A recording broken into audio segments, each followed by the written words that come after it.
Okay guys, maraming nagtatanong kung anong ginagamit kong power station because I run refrigerator, television, a coffee machine. So now, didiscuss ko yung setup na dinadala ko during camp. So for the power station, meron akong dalawang unit. One is Alpicool, which is 1,000 watts. EcoFlow, 1,000 watts. And then meron akong Omni Voltaic na 2,400 watts. So ito wala pa siyang solar panel. Ito meron.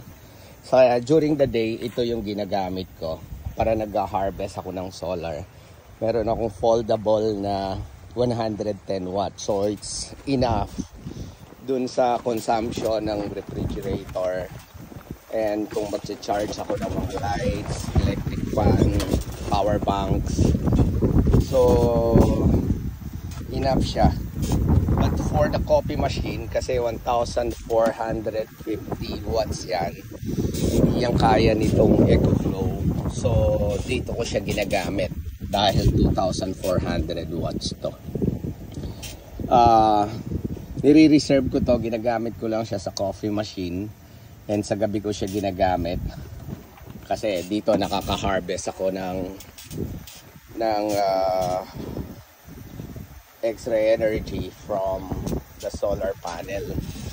Tapos sa gas stove, so basically pag gumagamit ka ng mga butane gas na stove, so nalilimitahan yung pagluluto sa camp pag nasa camping ka. Now merong nagbenta sa akin ng vintage na Coleman, which is high pressure.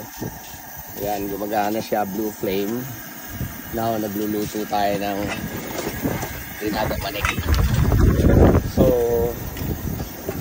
eto pumapalag din sa malakas na hangin. Kagaya ngayon, lakas-lakas ng hangin, so hindi siya naapektuhan as long na enough yung binibigay mong oxygen sa kanya. This is unleaded gasoline stove. So, two burner siya. Ito daw 10,000 BTU. So yung isa naman 7,000 BTU. So malakas siya. So enough siya na gusto mo magluto ng steak. So pwede mag-grill.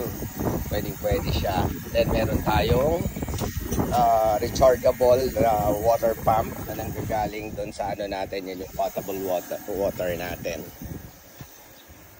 Meron tayong Alpicool na refrigerator. So 40 liters to.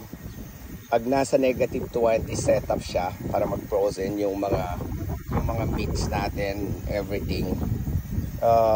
Kumakain lang siya ng mga 70 watts. So kung nag-harvest tayo ng 95 watts from our solar panel, so it's more than enough for the day na yung consumption natin ng electricity na harvest natin from the solar panel. Meron din tayong 70 liters na water tank. So ayan, nasa bubong. Meron tayong faucet dito. So ito nagsiserve as a shower pag talagang off-grid na walang makuhanan ng tubig. Meron tayong 22 inches o 24 inches television inside the pan. So pag tatlo kami magkakasama, si Adriel dito siya natutulog, and then kami naglalagay kami ng tent as a extra bed. Pero pag umulan, kasya naman kami lahat dun sa loob ng van.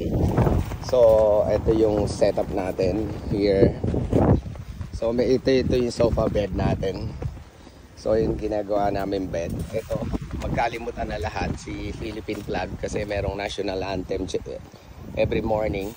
So hindi yan nawawala sa camp. That serve as our trademark pag nasa camp kami. So ito yung solar panel natin na foldable. EcoFlow din siya. Yan yung basic na setup natin. So palagi tayo may dalang extra gasoline. So para dito sa stove natin, 4 chairs, table. So yun, kumpleto na yan. Meron tayong mga boxes. So kung titignan nyo, chop suey yung team, iba-iba yung kulay. So nag-start kasi kami parang kung ano lang yung mabili.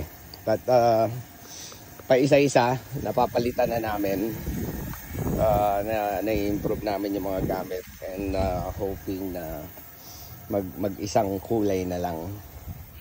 So there's so many bags dyan underneath nung yung bed na yan. It's convertible, nagiging bench lang siya.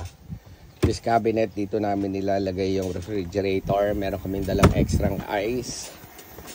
So that's it. Yun yung basic setup namin. Yung tent namin, kasya kaming 3 inside. So this is north face na tent. Right now, nandito kami sa River Ranch Tanay.